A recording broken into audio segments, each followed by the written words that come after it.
So sorry, but I'm not taking off my glasses. Lockyer takes a shot, it's low! He's got it! I think he's got it! Merlin, are you going to speak? But for me, it was a winner. David. Well, I'm afraid it wasn't for me, Margaret. Thank God you're here. Grandma's been raped.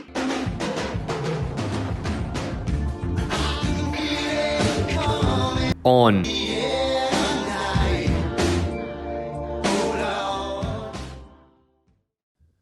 Welcome back to On the Air Tonight, episode 51.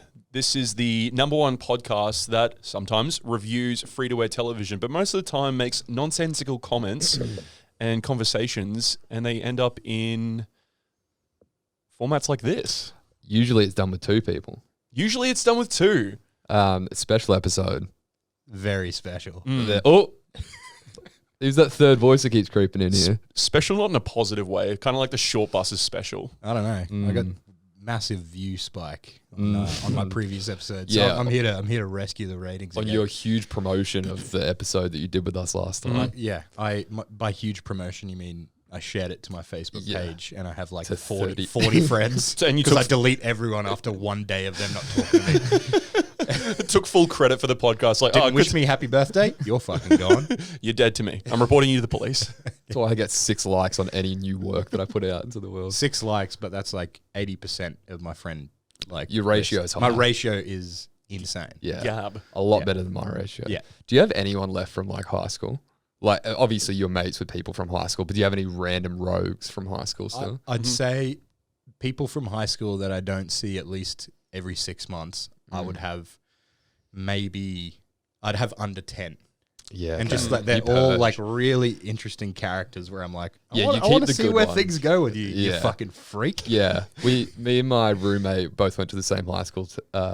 We both have one girl from high school still on there that we just keep around, and I don't purge that much, so she's just one of the many that I have. But it's like, oh, she's a lesbian now. Yeah, Yeah, sick. She had a kid, and now she's a lesbian. And it's like it's always very interesting. Yeah. Rich tapestry. You've watched a full arc of someone. Well, it's that state school genes, you know, as I was saying earlier. I keep one guy on and he's like become like a priest and his profile picture is like him looking up at like light shining down with rosary beads in his hand. And I'm like, that's some crazy shit. I think I know who you're talking about. Does his name start with a D? Like, no, it's a T. Okay. Oh, yes. You've got His- two and then a B. His surname starts with a D. No, it starts with a B. Maybe. Oh, no, you're thinking of a I'm different thinking priest. You got two rosemary bead priest guys. I'm thinking of a Blom Blumpkin. I'm thinking of, I can't even think of a rhyme that will disguise his actual identity. Blord and Bliner. By the way, we do welcome back, just for some coherence to people actually listening to this, we welcome back onto the podcast the one, the only Jordan Liner. Jordan joined us on episode something. We were talking about Anthony Paulbrain. And Jordan has decided to join us on his swan song out of the Sunshine State. Yeah. Last week here in Brisbane. Things have been going great. I'm officially homeless and unemployed now.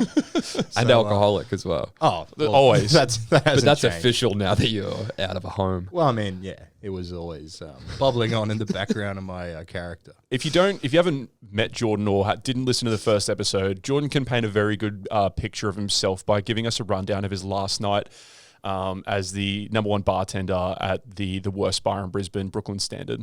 It's not the worst bar. 5-star. Not anymore. dive You're not bar. working there, so Yeah, so had my last night. As soon as he left, flooded with 5-star reviews.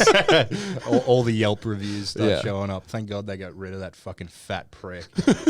That red shorted guy on the bar in the sailor hat. That fucking beach walrus. So you worked there for what, 12 months, Brooklyn Yeah, pretty Standard, much. which if you're not from Brisbane or don't know Brooklyn Standard, it's a dive bar in the middle of Brisbane City. A lot of swanky places around there, but this one kind of hole in the wall place.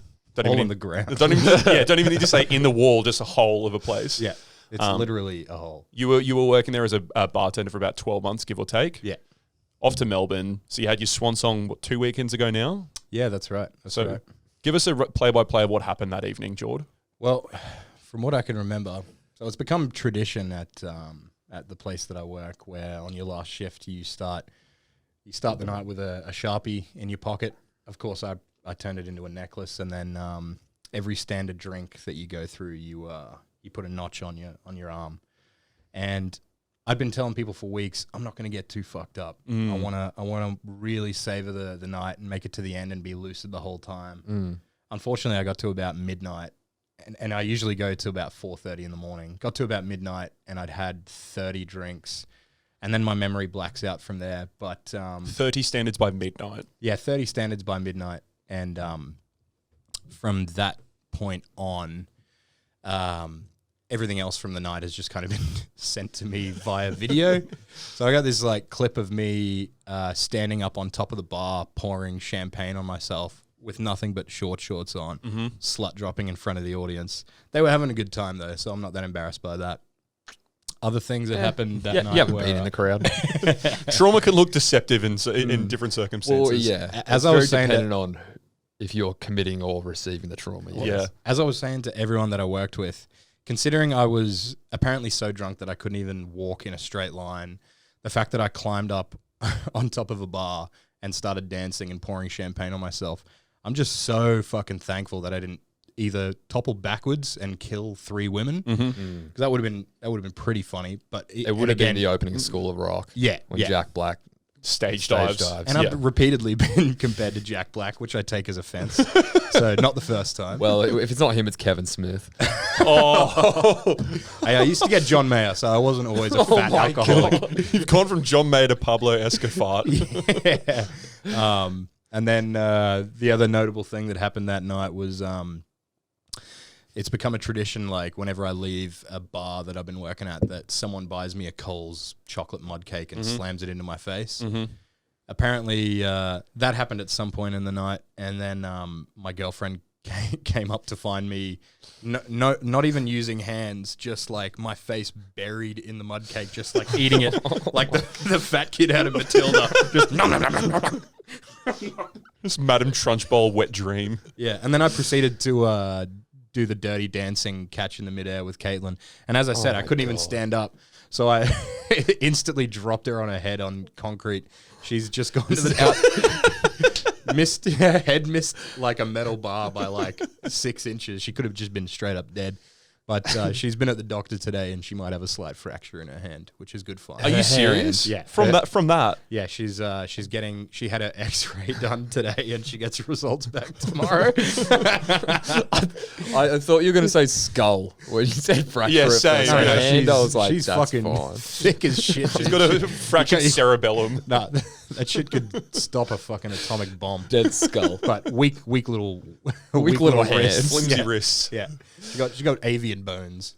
Was that out the front that you were flipping her around? So I don't remember, but from what I've been told, the first one was at like the neighbor bar Fats, where we Yeah. went into, because apparently I was so fucked they had to like get me out of Brooklyn and just put me in like a safe space for a while. Yep. You're getting paid the whole shift as well, right? They No matter paid what me up happens. until 4 a.m. What? And I God. clocked off at midnight. So big daps to Brooklyn for sending your boy off with parting some gift. Sunday race. We'll pay you to leave. Yeah, yeah. Sunday rates as well. Yeah. That's disgusting. So the first one was on concrete at Fats, and then did I mention I dropped her multiple times? I don't know if I You did, yes. Well, yeah, the second time I dropped her was after all the patrons had left at about 4 a.m. at Brooklyn, and I dropped her like on the carpet at Brooklyn. And I don't know if you've ever been down there, but it's not really a place that you want to be crawling around. I didn't even and know it rolling was around. carpet. I thought it was just Yeah. like, it's obviously been calcified from years of not cleaning it. So it's just this hardened with like, Snap it in half. Well, both of us stood up and were just instantly bleeding from like 8 different places. Yeah, you showed- We had glass lodged in like every part of our body. I saw you My the next- elbow is still fucked. I saw you the next day, you had this massive gash down your knee, and then I saw you today, Dave, recording. You're like, I've got this massive lump below my knee. Do you know what that is? I'm like, yeah, you fucking... I was just The glass massaging. from Brooklyn Standard in your skin. That could have been your girlfriend's noggin. Yes, now I got a sick dent in me shin. No, I got a missus with a broken hand. Yeah, she's getting X-rayed up and down, but we're still here. It's I mean- I was just gonna say, again, like we said before, that's all from your perspective. I'm sure it's a great time. I came into, it wasn't your last shift, but a couple of weeks ago, with a friend that night, and Jordo didn't know I was coming. I was on a date. It's fine. We can Yeah, say go that. on. You don't have to be ashamed of it, Tom. And I came. Tom dates, just as a disclaimer. Dating guy. He's going to pull it out of me. I said friend. Failure to launch. Came in, Brooklyn standard, because where else do you go on a first date but your mate's bar? Yeah. Oi. Yeah, look, I'll pay for the drinks tonight, but I'm actually getting shots for 50 cents a pop. So she comes up and pays full price, and Tom comes up, gets double what she ordered, and he pays $5. And I go, how much did they cost you? I'm just friends Double with this? the guys here. They fucking love me. We'll go rounds. We'll get 4 Long Island iced teas each. Yeah. But they specifically love me, not the people I'm with.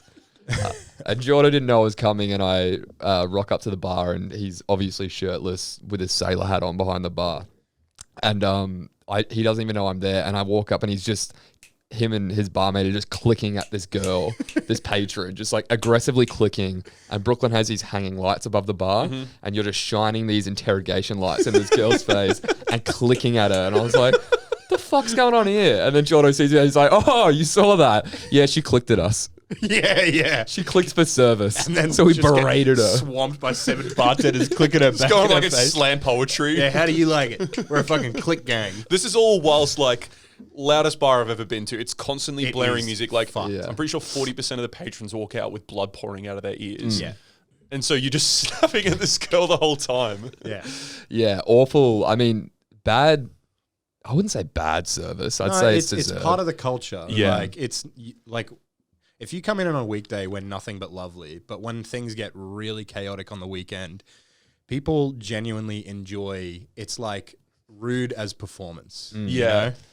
It's a and fuck you attitude. It's a fuck you attitude, but everything's done with a smile on, and people really get around the performance Obnoxiousness aspect of it. What other profession can you just berate your customers in and not get fired? Any management position in any retail That's store. true. Yep. Yeah, I get. Yeah, but like this, No. like you can be rude. You literally need with to the have veneer of alcohol nice. involved Yeah. for people to like get literally like spat in their face and still have a good time. There was a thing I was doing for like a few weeks where I was selling slaps in the face, and people would just come up and I'd be like, yeah, like $5 and I'll slap you in the face as hard as I can. Oh, you were slapping them? Yeah. Okay. Yeah. And if people were ever like fence sitters and I really wanted to hit them, I'd be like, you can hit me first. And naturally, them being normal people, they give you like a 30% tap. And then I'll just fucking slap. Just can give them concussion. Yeah. I've got like CCTV compilations of me just fucking clapping cheeks, dude. Whoop-ah! I love how the fence sitters, you don't just leave them and go, no, if you don't want to do it, we won't worry. I'll be like, You "No, still no, get no, them no. over the line. Hit me, and then I'll It'll hit be you. fun, trust me. This is fun. You're in a good place. Hit me first, and then I'll teach you a lesson for why you shouldn't have hesitated in the first place. The people you selected for the slapping game, did you ever pick like a big yoke dude who could actually mess you up, or was it always girls and smaller guys? No, it was literally like anyone. Like the one night that So I really yes. got into it. So there was no Jason criteria. Momoa walked in and he didn't get the It was question. the patrons of Brooklyn Standard, so emaciated financiers and girls who think they're way hotter than they are. Yeah. Well, the only people that I wouldn't hit were old women because I assume they all have osteoporosis and they'll just crumble if I hit them. You're such a hero, dude. I know. You're so good to people. Employee of the month. But 50-year-old bankers, men, Yeah. who are the whole patronage there, Yeah, they'll love get it. They love it. Young women and old dudes, they love getting slapped in the face. You know what's fucked up about that night that I came in? Same night. Ended up doing lock-in with Jordan, which was a wild thing. Tommy's first lock-in. Yeah, Almost 30, first lock-in. I mean, if you don't work in bars, that's normal. Okay. Sorry, Sorry, your life's been a roller I coaster. forget- You're such a rock The, star. know, the dude. Magoo's got you here. you did yours at 16. I forgot. You're hanging out in bars with your mum. Yeah, mum's based. No, the girl I was with the next day, she was like, "Oh, your friend in the sailor hat and it's like without the shirt on, you really like him, hey?" And I was like, "What?" Just being friends with me is a red flag. She was real concerned. He was like, I don't think we should see each other anymore. Your friend's scary. Yeah. Tom willing to engage in a conversation with someone longer than 7 seconds. Someone who probably won't have sex with him is considered someone he really likes. Hey. Hey. The we had jury's sex, still all right? We had sex. That's not what I'm. My point is, the next day, because I have pretty like Jordo, I love the guy, but I'm not going to go up to a random person I don't know and go, he's such a good dude. I mean, listen to all the stories he just Well, told. you're not a liar. Well, yeah, I'm not a liar. You're a scoundrel, a coward, many things, but a liar. I'm not a liar. In this circumstance, maybe not. No. And I assumed that, because I mean, my memory's a bit hazy as well. I assumed I would have been like, oh yeah, that's Jordan. He works here. He's an okay dude, but he also just clicked at a girl and slaps people. Like I'm mates with him, but I'm not going to give you a raving review. Yeah. Trying to like give it like a redeeming review to your mate while he's assaulting people at the place he works. Hey, it's all consensual, and they paid for it. I'm just giving them good service. Well, I assumed it was bad, but then the next day she was like, you were like, your eyes almost welled up talking about him and how good of a guy he is. I would expect nothing less. I was like, fuck nothing off. less. She was like, you just couldn't stop saying how nice he was. I was like, that does not sound like me. I love that your unrequited love for me turned a woman off because I'm such an appalling human. That's the impact you have. Eat shit, dude. That's great. Never taking another date to your bar. Yeah. You don't have to worry about that anymore because No, I don't. As I said, this man is on his way down south. Jordan, can I just ask you a question real quick? Shoot. Why Melbourne? What's wrong with this great state and this great city that you don't fucking want to be here anymore, Matt? It's too fucking hot here, and I've always said so that. hot. Like well established, I'm a plus size model, and I love me beers. So the sheer amount of sweat that comes out of you in Queensland is fucked. How's the humidity at the moment? How's the my humidity? God. And the fucking midgies. You walk outside the studio, and then if you're out there for longer than like 15 minutes, you get chewed down. Getting like bone. roasted. Yeah. It's disgusting. I hate this subtropical hellhole. And I've said that about 15 times over the last week just because I'm finally leaving it and I can't wait to fuck off. It's almost as if like it's the 7-day warning. Like you're 8 days from flying out and the humidity has just been turned up to fuck off. Yeah, we never should have landed on this fucking rock. It's disgusting. That storm that came through this afternoon, we're recording this on Thursday. Wednesday the 2nd. No Wednesday date. the 2nd. Just the storm, by the way, that's the one on Thursday. Thursday-ish storm. It was if you fact check it a Wednesday. TGIF, dude. TGIF. We'll get to that. I really thought it would blow away some humidity, but it did fuck all. Oh no, obviously I was sitting at a bar pounding beers today, so it was disgusting. And then that storm rolled in, and the temperature dropped by about like 10 degrees almost instantly. But the storm only hung around for like 45 minutes. Yeah, and after that, the humidity and the heat came back up. Yeah, exactly. But while it was there, it was so beautiful. Well, we're happy to see you go. Nice. As in Brisbane as a city, like Big nose breathe into the mic after that. we don't want you anymore. Laughs at his own jokes, but just exhales from his nose We're happy aggressively. to see you go. Can you not abuse our We are listeners? so sorry. It's his last time, we promise. But no, I don't that'll have to be clean these fucking mics. yeah, no. As someone who Really selling myself as a genuinely good dude. as someone who just got back from Melbourne I just did a little 3-day trip down there. The whole time I was down there, everywhere I looked, I was just like, how doesn't Jordan already live here? It's the most Jordan. It's the Jordan capital of the world. So what? Pretentious, people assaulting people on the street. The fashion just isn't even fashion. Everyone's 40 standards deep at all times. I've been trying to explain what my like fashion, because Caitlin always gets angry at me at like the state that I go out in public. It's in. disgusting. It's not disgusting. It's awful. It is a handcrafted aesthetic. It's called Drunk Uncle Sleazecore. And that is what I go for. I don't ever want to There's stroke. whole tumblers that used to be dedicated to this, so it's a thing. Bring out Zoolander 3 as like the new derelict. Drunk Uncle Sleazecore is a fashion line. AKA Drunkle Sleaze. I never want to be in a position where I'm ever giving you a compliment or praise because your ego needs no stroking. Certainly not. So don't do it. I mean, brass tacks, it is a disgusting sense of style, but you somehow manage to pull it off. I always get Like, that, man. these- Everyone always says, anyone else wearing this, they'd look like shit. But Geordie, you look fucking dope. That's not what they said, and that's not what what I Jacob just said. said. That is not what I said. That's what Jacob just I said. but said the you- rest- That's your ego conflating it. I don't know about that. That's the ego. I don't have an filter. ego. I've seen this guy. I've been out to breakfast with this guy. We're all definitely hungover, but he's in like bacon fried socks and Birkenstocks and like shorts that just cover his crotch. Yeah. And then he runs into people from high school. And they're like, "Hey, how are you going?" And they're in like chinos. And yeah, they're dressed I'm well. Like, sup, cunt? Oh yeah, I'm just like, how do you face up you to look that fucking conversation? boring. How do you recognize this guy? Yeah, And they walk away, and I go, "Did you see what he was wearing? Fucking loser." and they go, "The years have been not kind to the man." Yeah. It's clearly been years, not Yeah. not anything else. Yeah. Yeah. Did he graduate in our year or 15 years ago? Was he a teacher? Did he get fired?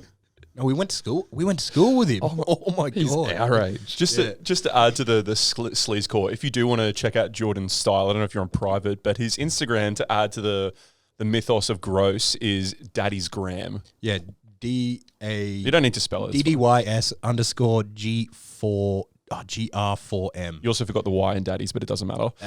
If you're across OTAT socials, we'll tag him in this week's episode. Tag. Yeah. him. So you know which profile to block, so you never have to Yeah. claw your eyes out. Get ready for some dirty DMs. Really kidding, leaning into the sleaze core. No, I'm kidding. Aren't you dating someone? Oh, don't worry, she's concussed twice. She's cool with it. I dropped her on her head twice. She was great until her hand hurt. She used to complain She used to complain about it. Then I just started throwing her into the She's ground. watching Dirty Dancing on loop in the hospital. Yeah. So fantastic stuff. So we thought we'd get Jordan on one last time before he heads down. I will say, as I said, I just got back from Melbourne. A lot of tennis consumed. Great segue. Tight dude. Have you heard of Jacob is the king of segues. Anyone who listens to this pod knows it. Jacob loves a smooth seggy. Loves a seggy. Speaking of segues, guess how Tom got around Melbourne? Yeah. The tram. I'm definitely still learning the art. It's getting there, but someone's gonna have to, start pulling weight. More of a schmeg way with you. But. Have you heard of revolvers in Melbourne? Revs. Everyone's had a rev. Have you been to Revs? Yeah. Just the ketamine capital. Famously had a dude dead in the toilet for like Yeah. 3 days. Yeah. Yeah. Well, that's apparently What a the king. tick. I mentioned that to my mate. I was like, "Are we going to Revs?" My mate Max, shout out Max, who lives in Melbourne.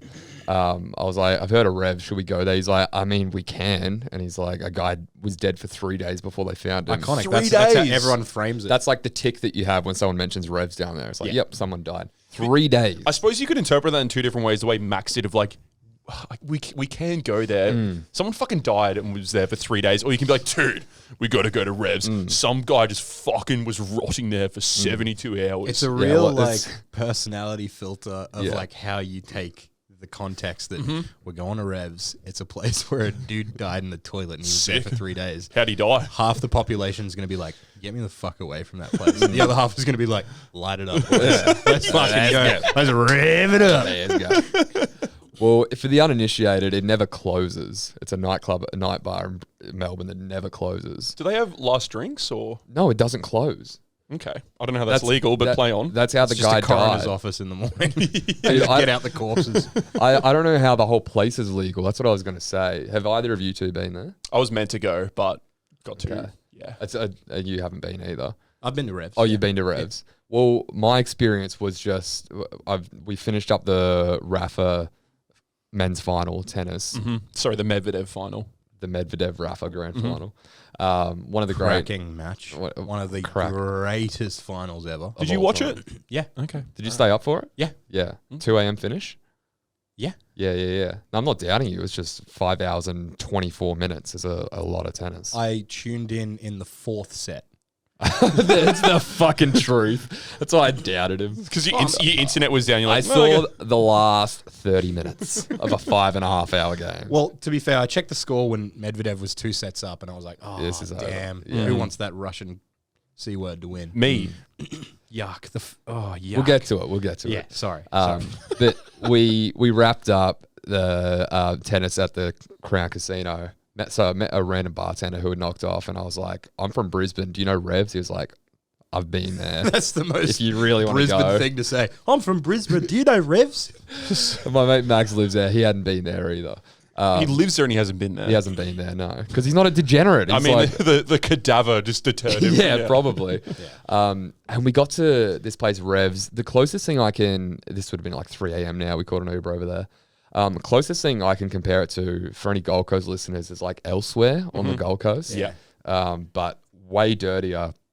We got in there. There's almost no lights, like they're turned down to nothing, and the music is very loud and just fucking trappy. Couches everywhere that are just like in the dark. You have no idea what you're sitting on, and you Sitting on a person. yeah, you roll into like the toilets if you need a piss, and everyone is just Or if you need to OD and die. yeah, and everyone's almost ODing and dying in the toilet. Like people are just rolling their heads off. Fucking heaven. Every kind of just going. Shit. So you fit right in, is what you're saying. We were like just having a bunch of beers that night and going in there just to see it for what it was, and $25 entry. Ooh, way too much for 3 a.m. Yeah. I was like, okay, you know that we're just coming in no matter what. A girl, I mean, the dance floor was just like zombies. It was like a couple of DJs set up behind like wires, and every person on there Barbed wire fence or behind like a cage. Okay. Yes. Yeah. Okay. I've never heard someone describe a cage as wires. like a cattle farm? Just like little spindles of wires. Like, keep away. This is Help my me. area. No, I mean, they were basically drugged out cattle that were trying to get in there, but it was just a cage, and everyone in there was just kind of hanging on for dear life. Everyone's like grabbing onto the cage. It's like the trying to get at the apocalypse DJs. scene in Matrix 3 where everyone's like, world's going to end. Let's just have an orgy. Yeah. Yeah, it was Zion. It was Yeah. basically Zion. That is terrifying. Yeah. One girl like passed out on a couch next to us, was just on her own with no friends. Just fucking unconscious, head slumped. I swear to God, a bouncer came up, and first thing he did was check her pulse. Not my first rodeo, darling. He just checked her pulse. Before or after you tried to get her number? Come on, come on. After Yes. it was the most like it was a facilitated, staffed, securityed crack den. Like it was a crack house, just a legal crack house. It was the craziest thing I've ever seen. Quick question. It may seem irrelevant, but it'll make sense. Did this crack den, was it carpeted or was it hard floor? I believe it was carpeted. Okay. Good, because I just wanted to make sure when you vomited all over the place that you felt at home. Wasn't my night to do that. Okay, all right. It was, He Not has that had- we'd know. I know that I've done it before. Not He that we has know. had a... Tom loves a fucking spew on a carpet. Just because I did it to yours once and your bathroom. Yeah. Barely made it to the bathroom. Mostly just- Didn't make it to the bathroom. Put it this way: if I was in that state, if I was in the state that I was in that night that you're referring to at Revs, I would have been the most sober person in there. Yeah, and you wouldn't have made it home. I had nothing on them. Yeah, they were fucked. It Yeah, was okay. it was like it felt like zombies. Like they were all trying to get into this DJ thing. I was like, this is a break drug down town. a barrier. And I could just imagine like the DJ's perspective looking at them all like, holy shit, Someone get me out of here. I need more cat. 400, yeah. Got to spin my way out of this situation. Just fucking, put something on that'll down them This all. defense mechanism, he just flicks his fingers out if someone tries to come in and just, all right, fuck out of here. Shaun of the Dead just starts throwing fucking vinyls at them. Yes. Now we're talking. These are weapons. So I would definitely recommend Revs when you get there. Oh, for sure. I think it's a rite of passage. Yeah, it'll be your Can't your go local. through Melbourne without walking through the fucking... The K-hole of first layer fire. of hell. Last layer of hell. The revolving door of hell. Where all the hedonists lie. I think that's the first layer. The party level. What's the second layer? I can't remember. Uncle Sleazecore wearers. I think if you actually read like Dante's Inferno, I'm pretty sure he puts gay people below rapists and murderers. Really? Yeah, I think that's like the fifth layer, and rapists and murderers are like fourth. Okay. Yeah, savage. That's not funny. We need to move on. Yeah. Anyway, hedonists on level 1. That's fucking party central. Yeah, that's revolvers. And then I'm sure there's 6 other layers of hell in Melbourne somewhere that just keep spiraling down. Yeah. I mean, we can go on about the 7 circles or layers of hell all we want, but I kind of prefer heaven. And I feel like I'm in heaven when I'm getting nothing but showered with adoration by 2 of our fans. Oh, we got reviews. Yes. King of the Segway. Segway God. In my head, I'm going heaven, Ash Barty win. That's what I was thinking. I was Yeah. like, Oz Open, Yeah. absolute dream run. Oh, no, that's just reality. Yeah. Wake up, sheeple. So we did have a couple of reviews this week that we're going to read out. I'm going to start with a longtime fan of the show, not first time writer in, Serene. Shout out to So Serene. Of So Serene apparel fame. Go check out her shirts. I think $2 every shirt goes to Beyond Blue. So Serene says, greetings. Currently listening to episode 50 and it's the best one yet. I'm not even halfway through it, but it's seriously funny. I love how you and Jacob just ramble and get lost and then come to the realization that you are meant to be talking about something else. Quality. Hope you boys are well and Happy New Year. Is there an emoji? Yeah, the Italian emoji. This one. Oh, the little hand. I thought you were saying this, like the AOK one. No. Was like, you kind of... The Italian wrist. I didn't even flick realize there emoji. was an Italian... That's one of the first times I've seen The noise is like, hey. Yeah. It's the gabagool emoji. Yeah, gabagool. Also, I love how our compliment is, I love how you guys ramble and get lost. In each other's eyes. Okay, this is a strict format. That's not what we're going for at all. Thank you, So Serene. Thank you, So Serene. So serene. Thank Always you. sweet to hear the kind words of a fan. It is. It is really nice. And I suppose whenever we get our egos boosted, it's always good to just humble ourselves a little bit, get a little bit of a palate cleanser. And there's no better palate cleanser than Lance Farrelly, the smoked paprika. One of the great palate cleansers of all time. Yeah. If you're ever riding too high on cloud nine, that cunt will just bring a thunderstorm of reality on you. Call my dad a cunt. Pretty aggressively. I didn't mean he's a cunt. I'm saying that cunt. that cunt. In I mean, a term of endearment. there's a reason that when we talk about cleansing your palate, the chaser that you take after like a shot of vodka or tequila Shot or of something vodka, that's no one too does much is just a tablespoon of paprika. Just a, Talked over my fucking punchline. Dude, Yeah, trust rude, me, dude. it was for the best. you're so rude. Yep. It's all right. Tell more jokes about how gay people are worse than pedophiles. I never said that. Dante did. Sounds like he did. Take my words out of context again. I will. I'm editing this week. Oh, shit. You're lucky you're moving to Melbourne. So our palate cleanser for this week is part Australian, part Chinese. Couple of words I need to sort of censor, so I'm going to substitute words here and there. You can probably pick up where, though. You know what to do. Just a short... This is in reference to episode 50. Put it this way, just before you start. This was such a racy review that YouTube didn't allow it to be on their platform. Dad left this comment on YouTube and they went, no, you can't say a few of those words. Yeah. Tom's dad got deplatformed. Yeah. He got arrested. He got censored. Yeah. Got deported back to NZ. He's in YouTube gulag. Doing hard labor, editing fucking Let's Plays. ULAG. So Smoked Paprika writes, just a short note about that fantastic tennis player, Nick Kyrgios. FYI, Nick, nobody gives a fuck about outside of Australia. So I'm only censoring certain words, but not all of them. I think the rest of it's fair play. You might entertain a bunch of mullet-headed fans in the last 2 weeks of January every year, but I'll continue to watch tennis all year round. They won't. The only player who carried on like you was John McEnroe.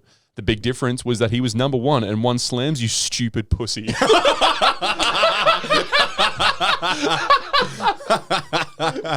Oh, yeah, that's pretty good. Is that not the most Chad insult ever? you is stupid pussy. Straight out of the fucking 90s with that one. This is... Hey, pussy, idiot. This guy gets more alpha every week. He went from listening to a podcast in a gym through his phone, not through headphones, on loud, and told someone, no, fuck off when they said turn the volume down. I patiently wait his proper introduction with a microphone and sitting down with spicy pap. It's going to happen. Yeah, it's going to happen. We'll get Also, there. it's kind of sad there's no Animal Chin this week because Yeah. I've been listening pretty intently over the past few episodes. And my God, that is the funniest fucking shit in the world that you've just got this like brainiac Californian surfer dad dude. Yes. From the other side of the fucking planet. He's the only listener over there, and every Yeah. week he writes in. Yeah. It's He's holding it incredible. down. Last Yeah. week he used he used the word hellacious in dude, his how review, good's and I was hellacious? like, damn, son, It you was reading hellacious. books. And- Animal Chin been reading. And informed us he has like 3 kids as well. He's And just that dude is a father. king. That dude is a king. TAC. Animal chin, but a poet's tongue. That's not the end of Pap's review, by the way. It Oh, would have there's been great. more after stupid pussy. It would have been great if he finished on that, but he goes on to say, you stupid pussy, full stop. You reached numbers 13 6 years ago, as in seeding, so it's time you get your clock fixed. Don't compare yourself to Medvedev, Nadal, or Tsitsipas. Treat the great game of tennis with the respect and just go away, please. Five wannabe tennis players out of 5 boys. Great pod. P.S. ... Don't feel old, boys. I hadn't heard any of the Hot 100 songs. Haha. Feel so much better after that rant. Oh, me neither with 100. That's the end. Fuck that. That hottest 100 was garbage. Yeah. Yeah, we went into it. I mean, we're kind of already doing a continuation on from last week. Yeah, this is part 2, featuring Part 2. Jordan Liner. The squeakquel. That's the take of like maybe 30% of Australians right now. Yeah, well. Angry dads who are like, Yeah. you stupid fucking pussy. Yeah, The great game of tennis is a sacred game. Yeah. If you bring a crowd and people get excited, fuck you. Fuck you, you must be silent. You must watch this in complete silence. Yes. It's a gentleman's sport. Yeah. It's just game of minds. Yeah. Your dad just with a mouthful of room temperature water and raw oats going, fucking caveman! Fucking idiot! He's just that emperor from Phantom Menace, just ooh, spitting fucking oats and being angry. Yeah. The Gungan emperor. Was genuinely chuffed that Kyrgios and Kokkinakis won the Oz Open in doubles. They just looked way too good for their competition. Also, to be fair, call it the fucking Kyrgios effect. He's so magnetic. I've never given a shit about doubles up until this year. But, you know, you compound that with the fact that it was an all-Aussie final and I'm pretty sure even their opposition were unseeded. Yes, they were. So, like, it was nothing but underdogs. So it's in the wild final. card and unseeded. Yeah. Yeah. Which is Everyone just having like a giggle. like unprecedented. Yeah. Like singles or doubles, whatever. But yeah, no, it was great. I mean, we've kind of established where I stand Kyrgios wise and where you stand Kyrgios wise. Wait, I don't know. Oh, Are you pro? no. Oh, you guys are both neg Kyrgios. No. No, He's we're pro. different. Listen, dude. I'm sorry. I'm sorry. Damn. Fuck me, you got one job today. Well, he's got to talk as well. All right, talk and listen. You're neg Kyrgios. I'm pro. He's I'm Ned anti. Kyrgios. Yeah, okay. I'm Daddy says so, so Tom's got to Yeah, follow suit. I'm along the lines of dad, way less intense and more nuanced. Oh my God. I have the same opinion, just more nuanced, and I won't explain why. Would you? Great opinion, Tom. Where'd you get it? Not my dad. Not my dad. My dad, it's similar, but mine's more nuanced. It's better. It's cool. It's chill. It's not cringe. Not cringe. Don't say that. It's based. It's not cringe. It's based. I have a based opinion. I can go into why it's nuanced, or I can not bore the listeners with the 400 time that they've heard it. You can go into what? Why it's nuanced. I can break down my opinion, but I'm not going to do that to the potaters Why not? because I've done it to them 400 times already. All right. Okay. Look at him squirm. Look at him squirm. This is mob mentality. Yeah, 2 on 3. Straight to the end. We've backed him into a corner. Yeah, he's shuffling in his seat so awkwardly. No, I'm fine. I will say this: being there on the night of, I keep going to say the Melbourne Cup. When I'm there on the night of the Australian Open in Melbourne, I was actually really excited to go down and see Ash Barty in the beach chairs around the people, and then go to the whole tournament. They'd be telling us that a ground pass gets you into the doubles. Pretty good deal. Was it ground pass $30? $30. Come see the doubles, $30. Because normally, like you said, no one gives a shit about doubles. So they All of a just sudden, throw it that was just as big as the men's singles. Well, Close to. I mean, they put it as the main event. event. They put it as the main event on Saturday night. I couldn't believe They that. cut away from the semi to go to the doubles. They cut away from Nadal in the semi. Yeah. Fucking shit up. Nadal, we covered this last week, but like the biggest player in the world. Oh, part 2, baby. And on all channels went, doubles Kyrgios. Speaking of Nadal, just a little side note. I've never seen someone get so ugly so fast Yeah. as Rafael Nadal. He's not that bad looking. It's his hair's letting him down. He looks like he's been abandoned on a desert island and he's been eating crabs and coconuts for 12 years. You know that it's not even a receding hairline as much as it is just like aggressively thinning, where you can see like through any like light angle, you can just see straight to his scalp. Like he's got a full head of hair, but you can see his scalp any time of the day. He was such a beautiful young He man. was everyone loved him. Yeah. The women loved him. Yeah. Buff Nadal with the arms and the hair. Oh, man. The Huge luscious forearms. hair. Yeah. Yeah. Him post-career is going to look like dog He shit. just needs to shave it off, man. Yeah, Once go he shaves bald, it off, go he'll be bald. fine. For sure. He's also not getting any help from the very intense tan line that's on his head from his headband. Yeah, and he's got like Nobby's big ass red nose. Like it's ridiculous. Yeah, well, it's because Noddy. it's because he sweats so much that naughty. he's constantly just rubbing his nose off with a towel the whole game because It's he just got sweats raw more than skin anyone. under that Oz sun, just getting roasted. Yeah, Skin's peeling on his Spanish forehead because skin. he's constantly sniffing his ass. Love the bloke, but Rafa, if you're listening, you look like shit. Shave your fucking hair off. You know, he sweated, and he's definitely listening. Of course. You know, he was sweating so much in that game that he couldn't pocket a second ball. Like, normally you have two. What, he and just you- had too much water in was- there? How does that fucking He was work? drenching. He had bags of spaghetti in his shorts. He had just bananas falling out. It was wild. But anyway, went to go into the Kyrgios games. I was like, I've got a ground pass. That gets me in, right? Just the ticket people that they're like, oh, well, you just have to upgrade your ground pass to a doubles pass. And all tournament, I've been like, yeah, you can do that and it's free. So I was like, all right, I'll do that. I'll upgrade it. And she's like, oh, okay. It'll be $900. What? Like, So $30 gets you what? Like just just you get $29 access to outside the to courts. outside and to like buying overpriced drinks at the bar and Oh stuff. my god, You're paying $29 to be in the vibe of it all, pretty much. that's disgusting. Just sit in a man. beach chair. Yeah, When you're not near the beach. And the $900 does get you it gets you the whole night. So you get Barty's final into Kyrgios. So But that's also like on TV. no, that gets you in. Okay. The $900 gets you Oh, in. of course, the $900 Yeah. gets you in. No, I'm saying gets you you. gotta into pay for Barty as well. pay for free to wear Whoa, television. whoa! This is just a $900 pass. You got to pay $1 billion to watch Ash Barty. Listen here, I actually do a podcast on free television, so if I could get this on the house. You realize the exposure you're gonna get. Yeah. So I went down to Melbourne thinking I would be live in the arena seeing Kyrgios. Didn't happen. We ended up on the beach chairs. But I will say one of the best nights of my life.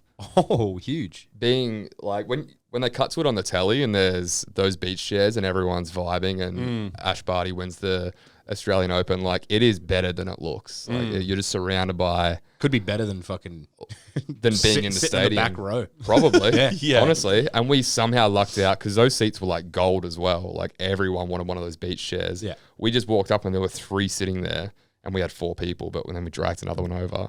Everything just came up Millhouse. perfect. $30 pass. Get the fuck up. Yeah. They're like, we've all got that. Oh, damn. Sorry, mine's 29. I mean, You outbid me. you had such a good time. You loved it so much.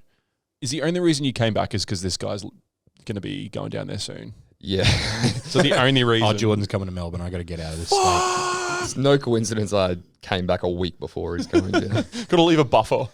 Yeah.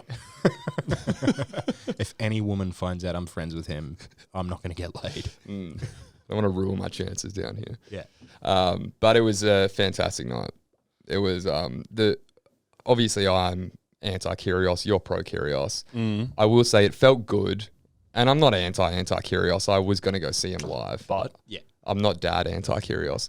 But it was it felt a little bit good to see Ash Barty win. Everyone Ash Barty is like a 100% approval rate. Oh, yeah. Like, for everyone. there is not a... If you hate Ash Barty, Yeah. there's something wrong You're a with you. slimy rascal and you need to leave. You're just an antagonist. Yeah. There's no way you can dislike that Well, what's woman. there to dislike? Nothing. There's nothing to dislike. We all kind of peaked at her win. Everyone was up and about. We have the grand final, the trophy ceremony. Everyone's on cloud 9, and then Kyrgios came on afterwards, and it just never got back to that level. Like everyone was kind of deflated after the highs big of the win. Barty win. Yeah. That's why I don't understand them putting the men's double as the main event that night. Would you call it the main event, or would you call it the second event? It comes after. It's the main event. If it's the last thing on, it's the main event. Yeah, If it wasn't Kyrgios, it probably wouldn't have been the main event. Correct. Yeah. That's exactly why. Because he puts. But at the end of the day, he draws numbers, man. Yeah. Yeah, whether- he pays the bills. Whether people want to see him succeed or fail miserably. Yeah, when it comes to broadcasters, they don't give 2 shits about who's playing what. They just want to know who's bringing in the numbers. Yeah. Must see Yeah. television. Yeah. Because more likely than not, knowing that guy, he will have a meltdown. And that will make for all of the fucking fodder you need the next day in tabloids, you'll get on a websites. 12-minute compilation of him screaming at people, and then that will garner more hype for the next game. Absolutely. There's no such thing as bad press in like social media these days. Like if you're in people's news feed. People know about you. And that's the only thing that matters. I mean, to what degree? If you go, Well, I like mean- you say, no press is good press. All press is good press. Yes. Yeah. So if he For ratings, yeah. for ratings, so would everyone tune into a game if he hypothetically hit a ball kid with a racket? For sure. You'd get And more that would be viewers good? If that was news, yeah. It would be, but Be that, good Would in that the- be good press? Oh, no. I'm saying there's no such thing as bad press when it comes to ratings. If he hits a ball kid, you're getting a lot of viewers that next game. Public image is different to ratings. Yeah, his public Yeah. image is already very tarnished. He's one of the most divisive figures in like modern pop culture in Australia. But it doesn't matter. He just brings the numbers. Yeah. Where do you stand on the Medvedev complaining about the crowds afterwards? Because going off Kyrgios and the crowds that he brought this year, we touched on it last week. I think you listened to it. Very different crowd to normal. Medvedev's come out after the game with Rafael Nadal and Sissy pass. Oh, sorry. in the Rafa press conference. Yeah. Sorry, the final press conference. Yep. Did you see that? I didn't see the press conference. No. It was one of the strangest. Sad. It was very sad. He basically came out, Medvedev, and he told this 10-minute anecdote. Oh, did he say that he's like he doesn't have the draw to play tennis anymore? Is that what he said essentially? In some words, he basically told this long I did anecdote hear about that. and he was like, I was a kid, talked about all these people that he knew, all these players, and then he's like, that kid doesn't want to play anymore. That little kid with the stars in his eyes is now dead. He's dead. Yeah, he's like, he's dead. And he's saying it with tears in his eyes. And he's like, Australian crowds broke me. Good. Okay, so don't need to answer the question now. Yeah. Good. You love to hear it. Break down, little boy. Yeah. Don't come back. Sadist. Please go to Melbourne. Honestly, man, you're a fucking pro athlete. Like, that is the difference between Yep. a champion and a silver medal. Get up in front of anyone and perform. Like, excuses. I don't care. Rafa didn't fucking do that. He came back from 2 sets down, battling COVID and injuries, and he's balding and he's really ugly. And he came out like a champion and he won. He had a heat stroke the week before. Good. Yeah. Yeah, you don't He's see him coming out he's a being battler. like, Adds to the fairy tale. Well, Yeah. I mean, the difference is I get what you're saying and that the crowds is part of sport. Like Paul Gallen doesn't go out at Queensland State of Origin and go, they booed me, the crowds are disrespectful. and this is what breaks down. There's like a very pretentious air to tennis where someone like Medvedev can get up in front of a rowdy, bogan Aussie crowd and they can break him down and he can come out and say, this isn't what tennis is about. Whereas every other sport, just about, does not matter who you're performing in front of. You just have to perform. Yep. Yeah, he wouldn't be used to it at all. No. And I mean, the difference is with And I love it. with tennis, We got that. you've You're claimed just- your you're just hating. stance. After the tournament, I just fucking hate it. You are touching yourself watching another human break down after Yeah. he's dedicated his life to the sport. It did make fantastic. Well, there's a difference between giving a player that you don't like, a spray. We've all done it. I've done it. We've all done it. There's a difference between that, cheering for your favorite, Rafael Nadal, crowd favorite. Everyone loves him. Of course, he's going to have the crowd on his side. He's been around for 20 years. But there's a difference between that and booing on your first serve or your second serve and trying to put you off. I mean, Djokovic has been I know he didn't get to compete this year. That's a whole different can of worms. But he has always been like the villain in tennis. And every single Oz Open that he's ever performed at, he's been booed and people don't want to see him win. And when he consistently wins every time, he still steps up to the plate and recognizes. Like, I've seen him many times take out the top spot and go, I know I'm not the most popular guy here, but I fucking did it and I'm proud of myself. Yeah. And you really respect, like, when the chips fall where they do, you really learn to respect people like that. Yeah.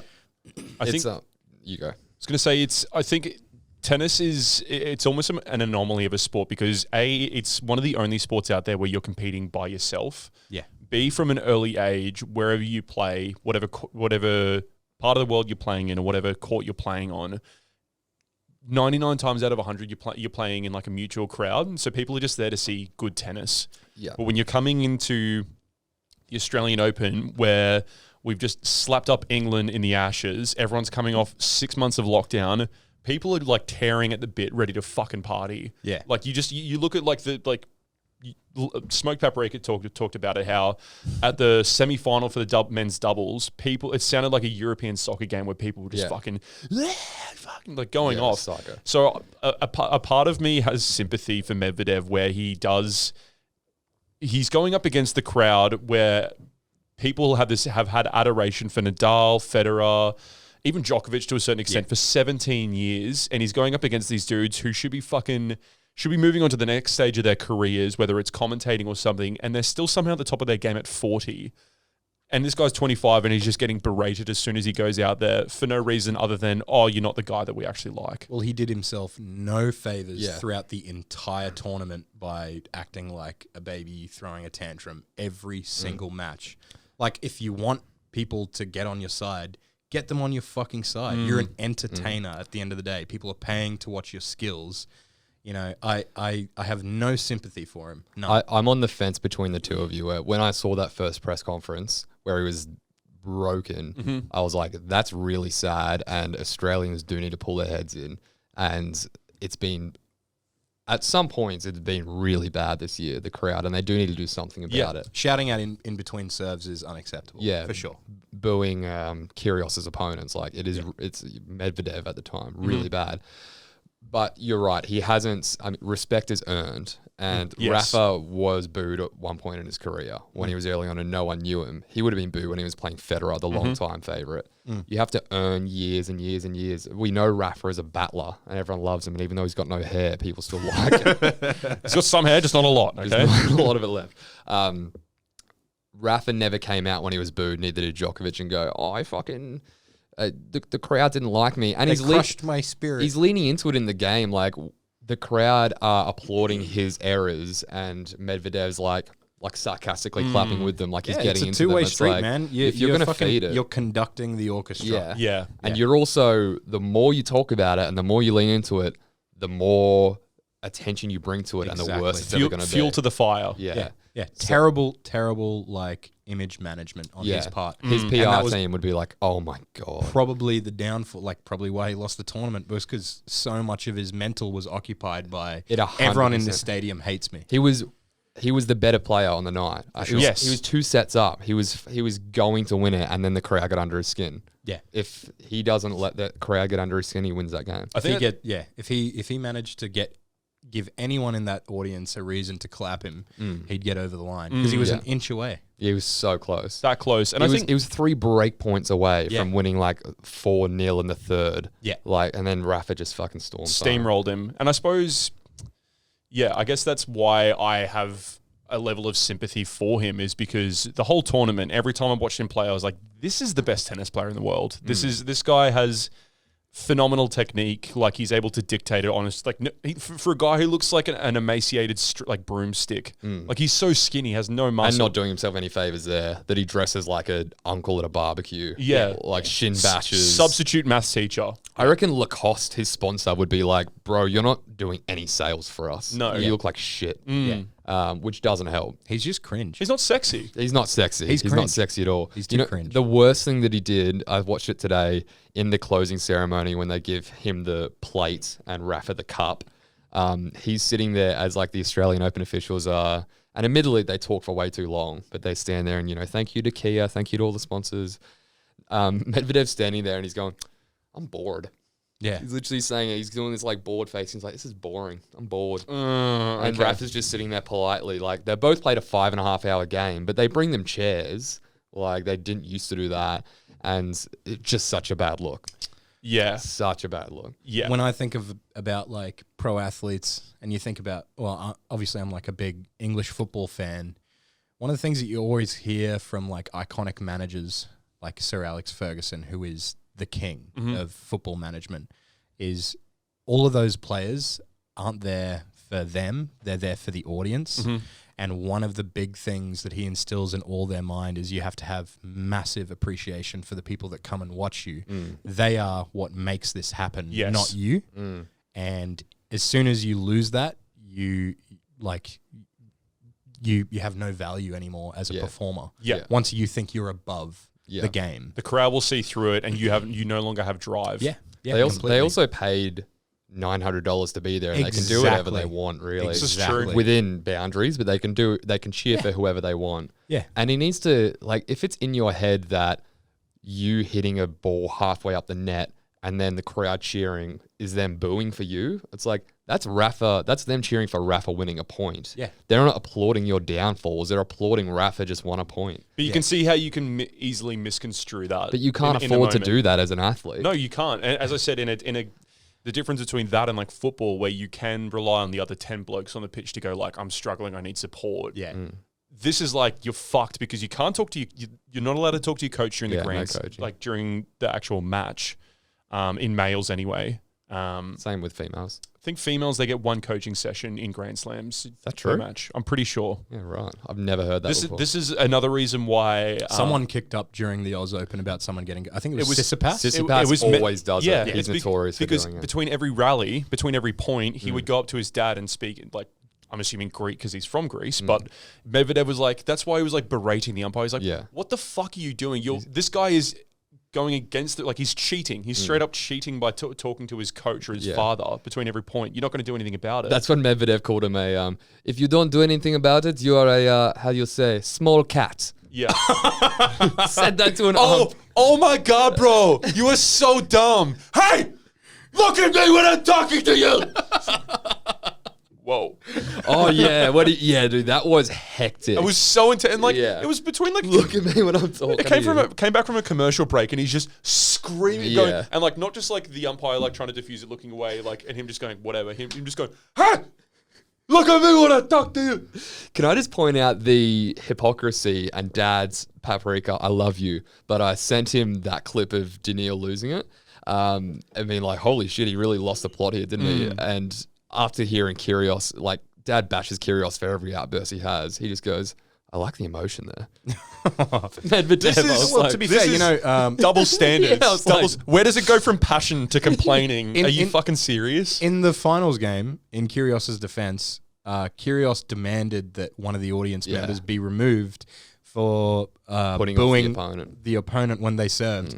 The security came up to the guy and they were like, "Can you guys just keep it down?" And that's fucking piss weak. And Kyrgios, the camera flicks back to him and he's going, "Fuck that! Get him out! Yeah. Get him out He's gonna now! kick Get him him out." out!" And then they go, "All right, you guys got to Yeah. go." And then the whole- the 'cause- dude, his girlfriend and his mate just get removed. Yeah. And then Kyrgios is like, "Let's go, fucking play on." Brilliant. Like, I'm sick of everyone blaming me for everything wrong. Yeah. I'm actually gonna like dig my heels and go, "This guy's being a cunt. Get him the fuck out of the fucking audience." It's so funny when you look at that guy in the crowd. His missus and the other guy are laughing the whole Burying their time. faces, Yeah, like- and they're like, "Oh, this is fine. Like, he's gonna leave." And then the second he goes, "No, you all have to go." And his missus is like, "Oh fuck." Thank you, loudmouth mate. Yeah, this extends to me as well. Yeah.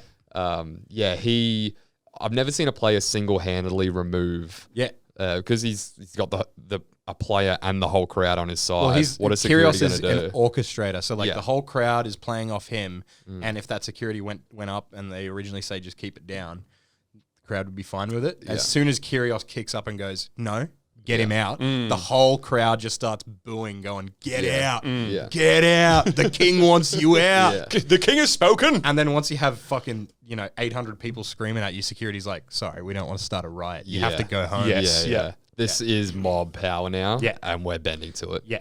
There's 3,000 people going rowdy as fuck as bogans in here. Yeah. You're getting kicked out. So that says something about your code of conduct or your conduct right now. Said something about the state of tennis as well, but we won't go. Also there. helped that they look like pricks, so fuck them. Yeah. Yeah. He was one of the new crowd. Yeah. He was a Kyrgios fan. One of those one of the- mullet having fantastic Vape supporters. smoking. You big pussy.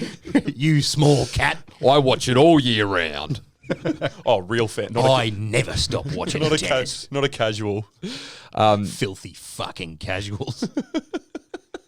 What a way to get like no one else into the sport, hey? Yeah. Like that's why like that mentality. I That's know where Dad's gatekeeping. coming from, but it's like it's not your sport. And tennis wants more people in it, regardless of their haircuts or their behavior. That's what's interesting about Medvedev at one end of like the political spectrum in tennis and Kyrgios at the other, because they could not be more different in the way they approach the sport. Kyrgios sees himself as an entertainer, An NBA and someone, player. yeah, completely. And NBA players, they get fucking like crowds when they're taking a free throw will like get their fucking cock out to distract them, and that's play ball, baby. Yeah. You're a superstar. Yeah. Yeah, if you can't deal with the pressure, fuck off. Whereas Medvedev is a student of the game. Yeah, he's like, this is this gentleman's sport, and you're ruining it with your mullets But and your vapes. You could play the videos of them both erupting, and they'd look like almost look like siblings. Yeah. I've heard people say, and not tennis players, but performers come to Australia, and I do think we are one of the rowdiest people. 100%. Like, We're fucking convicts, mate. yeah, it is nuts. Like, I don't know if they ever had like a Ukraine Open. I think you just get like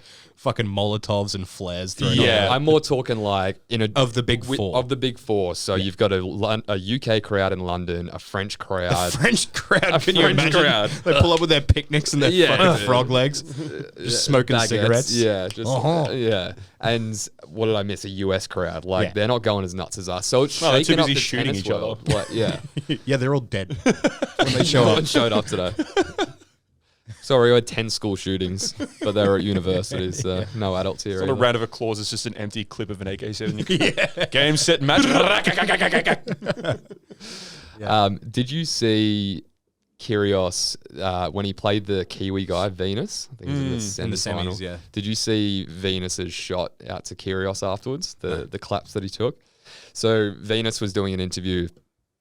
He obviously got slapped up by the Special Ks, and he was like, "Oh yeah, Kyrgios is a knob." He basically called him out, and he was like, I'm sure he is. He orchestrates the crowd. He just gets under your skin. Right? Yes. Yeah, that's his fucking Antagonizer. game. He's a prick. Yeah, and he's like, he said he's not going to reach his potential. He probably never will, and he'll spin the crowd however he wants it to. Yeah. Are you saying nup in that he won't ever reach his potential as well? Oh no way. Yeah, No, I thought you he's would disagree. I think he's a very lazy person. As opposed Dude, to... you know, he was saying like this week when he was last week when he was gearing up for the finals, he's like, "This is the most focused I've ever been. I've been up at 7 a.m. training every morning." 7?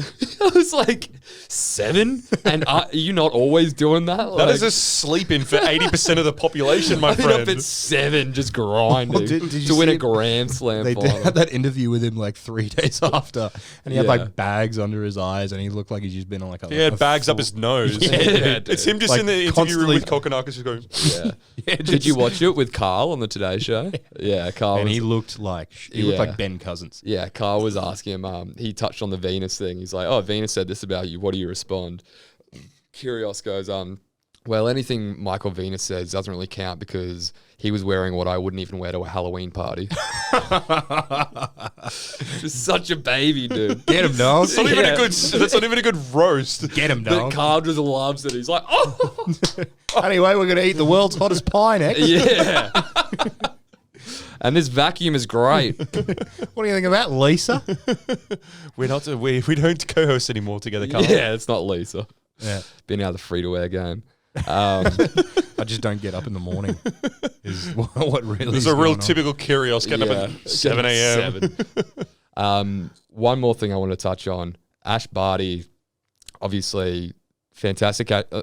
Fantastic that she won, but the way in which she won, coming back 5-1 in that second set, Mate, is oh. just the most like Aussie battler. Couldn't believe it. Oh, I think I was looking at her stats as well. I think she only dropped like 4 serves in the entire tournament or She something. didn't- she didn't drop a set. She didn't drop a set. Not a single set, but Not a like single even set. her serves, like she only dropped like 4 points the entire tournament. It's like the most dominant win Yeah. in the history of tennis. on first serves, yep. Yeah, of just like she won straight sets every single match, Yes. right? Correct. Yeah, and like almost no points dropped on her serve. Her market for winning never went above like $1.13 in any match she played. The gap between her and number 2 And anyone is else, yeah. massive. Yes. This is like Collins peak was- Venus Williams, Yeah. but a little girl from Ipswich who's just happy to be there. Yeah. The this se- little child. Yeah, dude, she She's looks so like a fucking small. Cabbage Patch Such Kid. a baby, yeah. Yeah. Little Ipswich. She is Australia's sweetheart.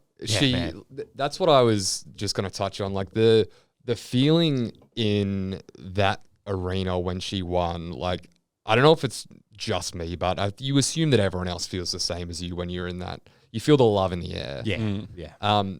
It's just not replicated. Like, no matter how much Kyrgios carries on or wins doubles or whatever, he'll just never have that support behind him. Like, it's just such a genuine, everyone's so proud of her. Yeah. You're never going to feel that for a Kyrgios, no matter how much he carries on. He's never going to get anywhere near a fucking singles title. Never. Yeah. Roy, I confirmed the bet that night. He's put $50 on. Listen, this is the worst bet I've ever heard. How to burn $50 in an instant. Yeah. And I'm like, I'm going to collect that off you at the end of the year, just so you know. He's like, well, Kyrgios better get to work.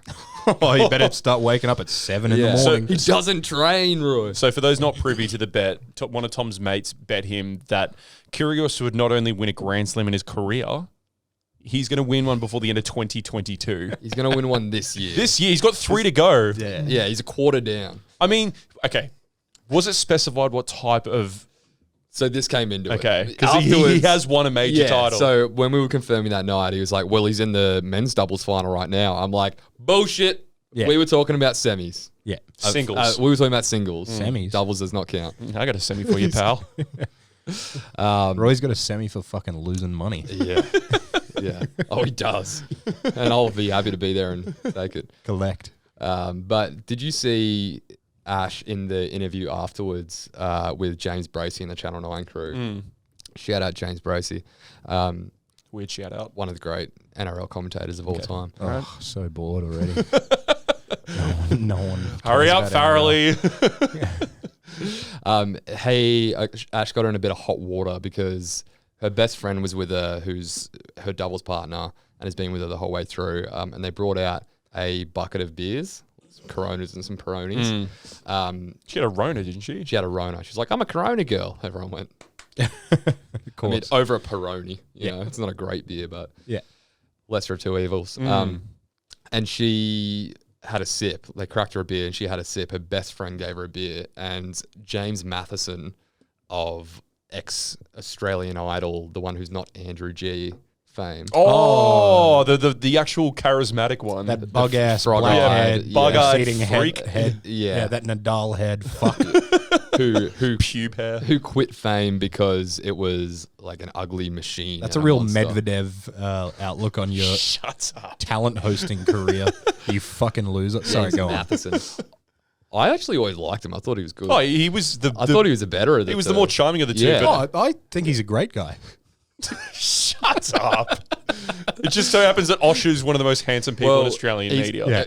Like Matheson's also turned the entire nation off him if they already weren't in one tweet because he was like, Ash Barty drinking that beer after the game encourages drinking culture and it's very old Australia. What are you on about, bro? He said that probably as he was midway through like his carton. No, I reckon this guy's this like Christian ass Hillsong motherfucker who quit Australian Idol to then go and like live in a log cabin. Weak. Coward. Yeah. Is that not one of the biggest just like fuck offs? Yeah, Like this yeah. girl's just Conquered the world. Conquered the world. And they're not Let her forcing it. have a sip A of sip shit of lager. beer. First Grand Slam in At 2 40 a.m. plus years. No one's yelling at her to scull it. Like No. no one, she's had a sip of beer. We've got athletes in other sports around the world who are doing shoeies. Bam Bam? Yeah. Like Tai Tuivasa. Yeah. Oh my god, dude. Like if you've got a problem with drinking culture, go to the cricket and like look at every Did you not Quantos. see the social media feed during the Ashes? There was people getting arrested. Yeah. Sculling beers in crowds and passing out as they're Passing finishing out. the beer. Like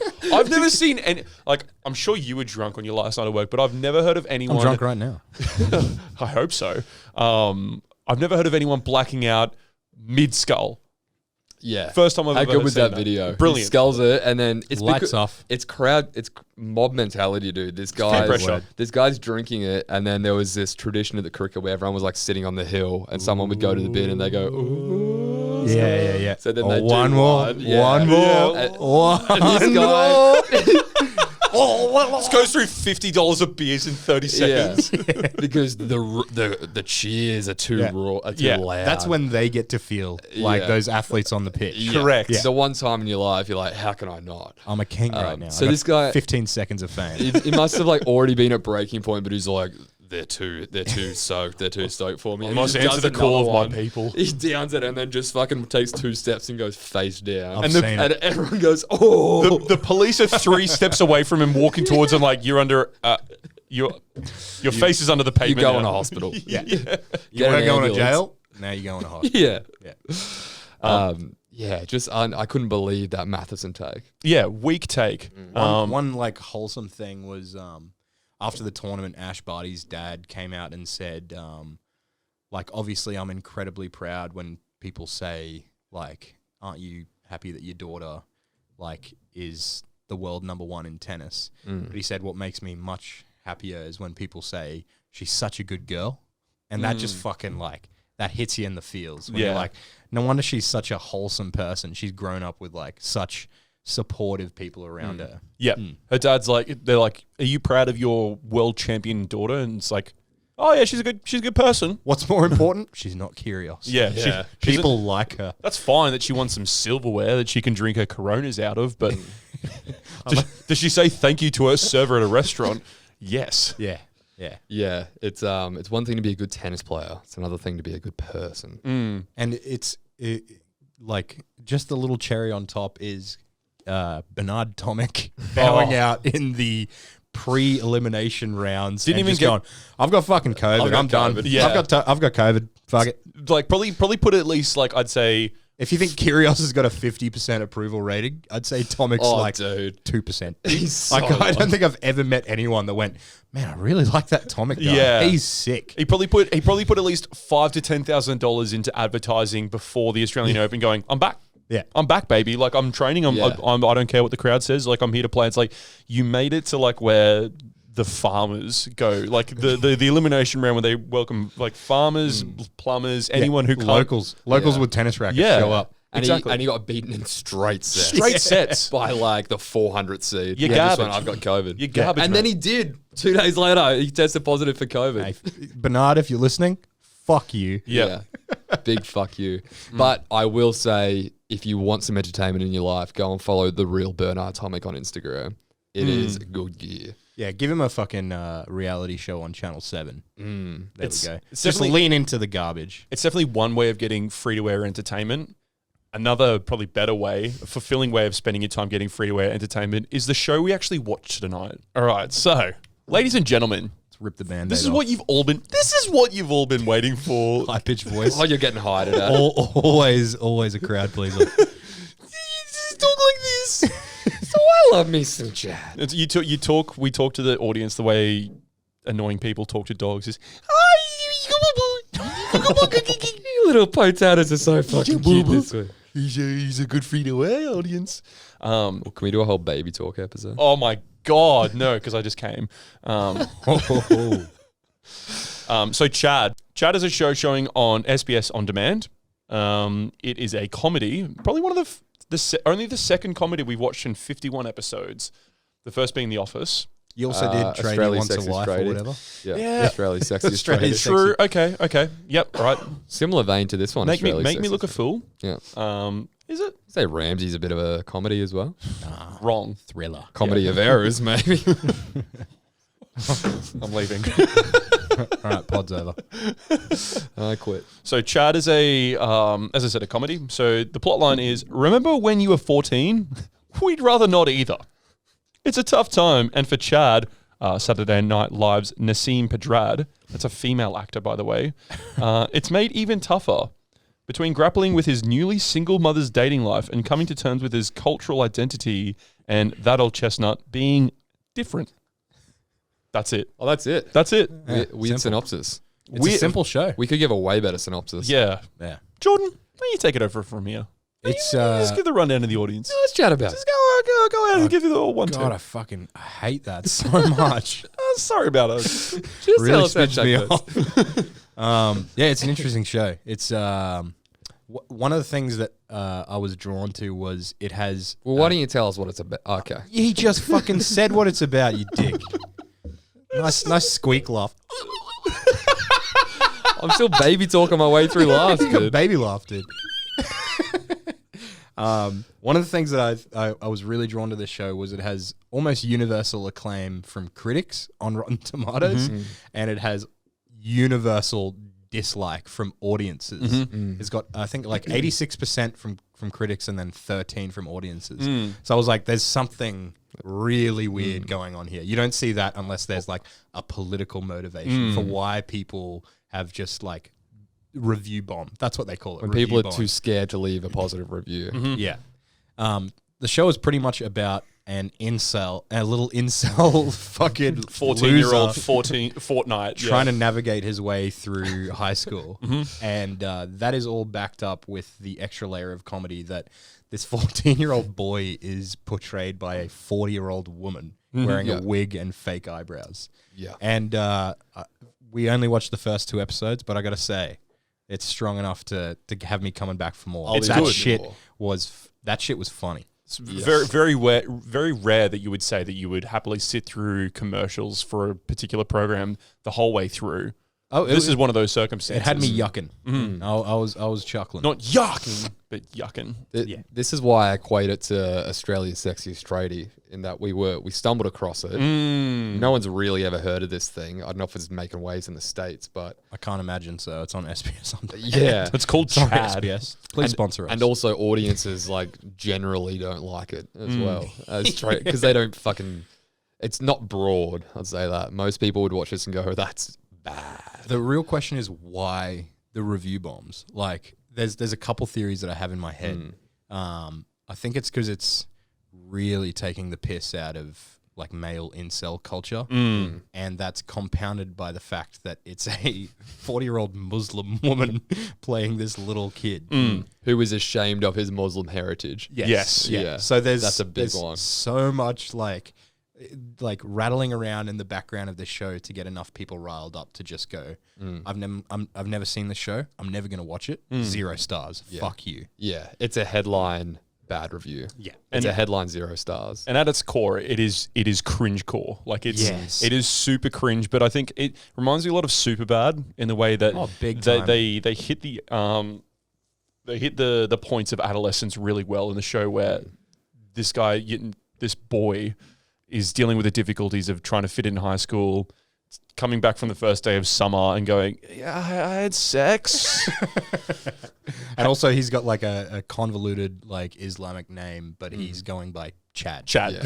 Just to fit in. Yeah. Chad, like really Chad Ahmir. That's what's at the core of the show is the hoops, especially outsider kids jump through to just pretend to be like everyone else. The first lesson back after the summer, the teacher calls the roll and it's like Mahami Bar Salabad. And he's like, it's Chad now. And legally changed it to Chad. Oh, it's actually Chad. Yeah. It's like, oh, okay.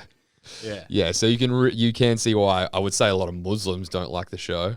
They wouldn't have a big Muslim following because it kind of shows Muslim shame. It's not anti-Muslim, but at the same time, it's kind of like shaming the culture. But also the mum is like, you shouldn't be ashamed of your culture. You should be proud of where you are. It's completely like at times it does like hit some like vulnerable emotional notes, but it's clearly written from this perspective of a second generation Muslim growing up in a Western society and being ashamed of his perceived exotic, weird heritage and culture. Yeah. And just trying to pretend to be white. Yeah. Well, I think the first scene in the show is, or very early on, he comes down to his entire Muslim family, his mum, his uncle, and his sister. And they're like, and his mum tells him, because his mum's divorced, she goes, oh, my new Muslim boyfriend's coming around. And he's like, well, how fucking Muslim is he? She's like, oh, he's like pretty Muslim. Yeah. Like, why? What's his name? It's like, it's Ikame. Yeah, it's Ikame. Oh, God, he sounds way too Muslim. Opens the door and it's like this Mos Def looking just chill guy. He's super slick, which is also cool. Like, that's portraying Muslims can be cool as well. Yeah. And the mum's like, Chad, what's your problem with our heritage? He's like, I've told you I'm embarrassed of it and I wish we weren't Muslim. Yeah. Yeah. So I can definitely see people having a problem with it for that. Has it got legs though? I would definitely watch a season of it. I'd like to see where they can take it. There's one season. I am fully on board and I am going to finish that show. Yeah. It's funny. I'm going to finish it as well. It's I don't think cringe humor like has a place anymore. It does feel weird. It feels like something from like 10, 15 Yeah. years Yes. ago. That's why Tradie was like so out of this world. We're like, what is this? Haven't seen anything like it in a long time. Yeah. I don't think people vibe with cringe culture anymore. Nah, Cringe well, comedy anymore. These days, like I think like surrealist humor's like really blowing up. Like Yeah. obviously you had like Tim and Eric just like make waves. And I Sam feel like, Hyde. Yeah, a lot of like modern sketch. Not that this isn't a sketch show actually. It's a sitcom, but a lot of like comedy programs are really leaning into that surrealist humor. Except Australia, because Australian comedy is fucking garbage most of the time. We're fucking 20 years behind the rest of the world. But yeah, there's like moments 5 behind Britain. Yeah. There's like moments in Chad where there will just be like a 2-minute uncut shot directly on your main character's face as they just stumble through a very awkward social interaction. And it's one of those comedies that's so uncomfortable and brutal to watch. You laugh as a defense mechanism. Yeah. You laugh to cut the dead air that Yeah. your main character is experiencing as Yeah. they fail to be a human. Or just do what I did and just put like your fingers on your temples. And Yeah, I just, could see Jacob getting flashbacks to grade 9. He would just like bury his face in his hands. it's me calling my maths teacher mum. Yeah, remembering And, your and it's a male. your high school nickname of Jacob, Prince of Persia. Yeah, weird nickname.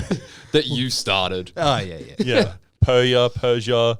Well, you're kind of brown. He's kind of brown. Let's Yeah. fucking single him out. Tell he doesn't care about it anymore. Meanwhile, the real It's brown. overcome it. Meanwhile, the real brown kids are kind of like, yes, get him. He is different. Destroy him. Eliminate. Stone him. Yeah, no, you watch most of the show through your fingers over your eyes. Yeah. It's, yeah, but You're just gritting your teeth, like, and it makes it sound bad. Where you're just gritting your teeth, hoping it gets to the next like scene or something. But at the end of the day, there was very big like laugh moments where it was genuinely funny. yeah. I think that the dialogue is written so well. Oh, it's fantastic, and Yeah. all the performances are really good. The girl, the main, do we know her name? Nazim Pedrad, Nazim Pedrad. who is just as context, she's a current member of the SNL lineup. Yeah.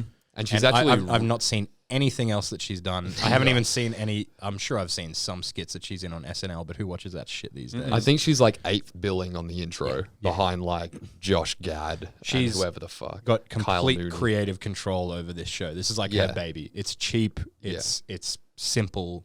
It's like really, really all her. Yeah. She's actually a good actress at some points. fantastic. Yeah, There's like- like sad moments Yeah. where you're like, it's meant to cut you. Or it's just like you forget that you're watching a 40-year-old woman and like she's so small as a human. She's got to be about 5'1". There are real high school kids, real age, like 16-year-old who are towering above this 48-year-old woman. She's the only character, like she's the only actor who is not a kid. Yeah. in the high school. Yeah. And her mum, the woman who plays her mum is younger than her. That's in the real weird life. thing. Like, if they actually cast a like 14-year-old boy in the part, the show would be funny.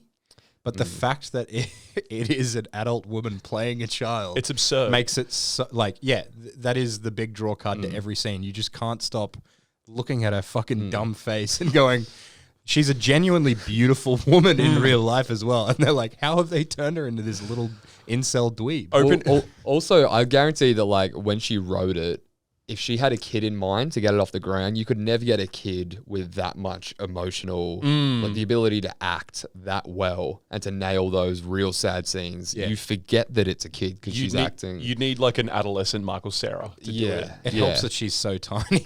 Yeah. It's ridiculous. Yeah, this little dumpy, tiny body. Opening scene of the show is her getting her braces removed, and there's just 2 braces lying in the sink in the dentist's office, just covered in blood.